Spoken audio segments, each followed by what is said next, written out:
आम इंतखाबात की गहमा गहमी शुरू होते ही प्रिंटिंग प्रेसों की रौनकें भी बहाल हो गई हैं। ये लाहौर का एक फ्लैक्स प्रिंटिंग सेंटर है जहां पर इंतखाबी तशहीर के लिए फ्लैक्स प्रिंटिंग का काम हो रहा है। यहाँ पहले फ्लैक्स का डिज़ाइन तैयार किया जाता है, जिसके बाद प्रिंटिंग का मरहला आता है।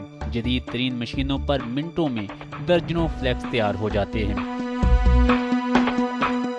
हमारे पास जदीद टेक्नोलॉजी की मशीन है। ये 1 घंटे में तकरीबन 1700 से 2000 स्क्वायर फुट निकाल रही है।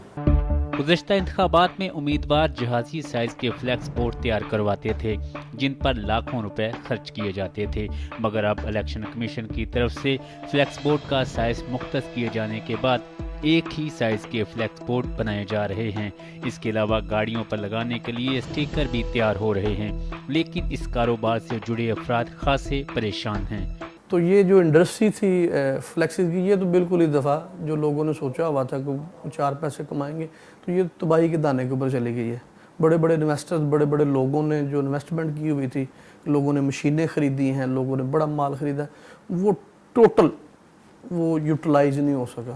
फ्लैक्स प्रिंटिंग के कारोबार से जुड़े अफराद का कहना है कि माजी में MNA के एक उम्मीदवार और इनके हामियों की तरफ से 70-80 लाख से 1 करोड़ रुपए तक के फ्लैक्स तैयार करवाए जाते थे, लेकिन अब ज़्यादा से ज़्यादा 15-20 लाख का माल तैयार हो रहा है।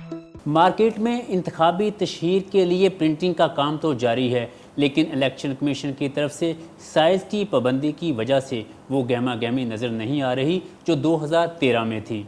Asif Mahmood, Express News, Lahore.